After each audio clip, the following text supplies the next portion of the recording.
Breaking news చూస్తున్నాం. రైల్లో మంటలు చెలరేగాయన్న వదంతి వ్యాప్తితో 12 మంది అమాయకుల ప్రాణాలు గాల్లో కలిసిపోయాయి. ఘోరమైన ఘటన మహారాష్ట్రలోని జల్గావ్ జిల్లాలో జరిగింది. ప్రమాదంలో మరో 15 మంది గాయపడ్డారు. ముంబైకి 400 కిలోమీటర్ల దూరంలోని పరండా రైల్వే స్టేషన్ వద్ద ఈ ప్రమాదం చోటు చేసుకుంది. వేగంగా వెళ్తున్న Lucknow Mumbai Pushpak express train loco pilot బ్రేకులు వేశారు. బ్రేకులు వేయడంతో ట్రైన్ చక్రాల నుంచి పొగ వ్యాపించింది. దీంతో ఆ పొగను చూసిన ప్రయాణికులు ఆందోళనకు గురయ్యారు. రైల్లో మంటలు వ్యాపించాయని అరుస్తూ ప్రాణ భయంతో పరుగులు తీశారు. తమకు మంటలు అంటుకుంటాయనే భయంతో అలారం చైన్లు లాగారు. వారిలో 35 నుంచి 40 మంది ట్రైన్ నుంచి కిందకి దూకారు. పట్టాలు దాటుతుండగా ఇక అదే టైంలో గంటకు 130 నుంచి 140 కిలోమీటర్ల వేగంతో దూసుకొస్తున్న బెంగళూరు న్యూఢిల్లీ కర్ణాటక ఎక్స్ప్రెస్ ప్రయాణికులను ఢీకొట్టింది.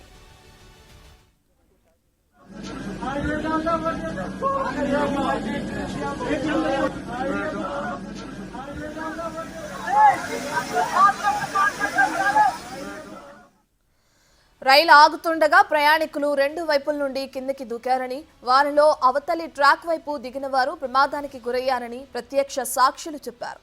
మలుపు ఉన్న ప్రాంతం కావడంతో కర్ణాటక ఎక్స్ప్రెస్ కు విజిబిలిటీ కొంత తక్కువగా ఉందని, బ్రేకులు వేసేందుకు సమయం సరిపోదని రైల్వే వర్గాలు తెలిపాయి.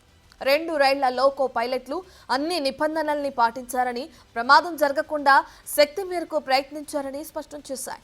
చైన్ లాగడంతో పుష్పక్ ఎక్స్ప్రెస్ ఆగిందన్న విషయాన్ని తెలిపేలా ఫ్లాష్ లైట్ కూడా వేశారని తెలిపారు.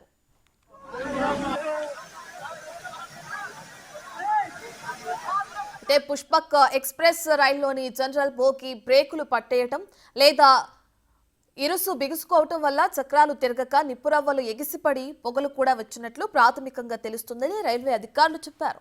దాంతో ప్రయాణికులు భయపడ్డారని చెప్పారు. మృతదేహాలను శవ పరీక్షలకు పంపించి మార్గాన్ని అందుబాటులోకి తెచ్చామని అధికారులు తెలిపారు.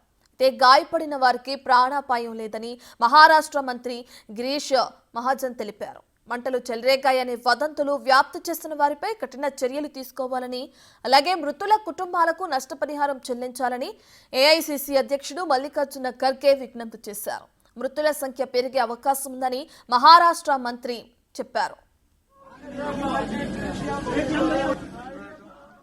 రైలు ప్రమాదంపై రైల్వే భద్రతా కమిషనర్ మనోజ్ అరోడా విచారణ జరపనున్నారు. ప్రయాణికులు, రైల్వే సిబ్బంది, ఇతర ప్రత్యక్ష సాక్షుల నుంచి వివరాలు సేకరించనున్నట్లు తెలిపారు. మృతుల కుటుంబాలకు మహారాష్ట్ర ప్రభుత్వం 5 లక్షల చొప్పున ఎక్స్ గ్రేషియా ప్రకటించింది.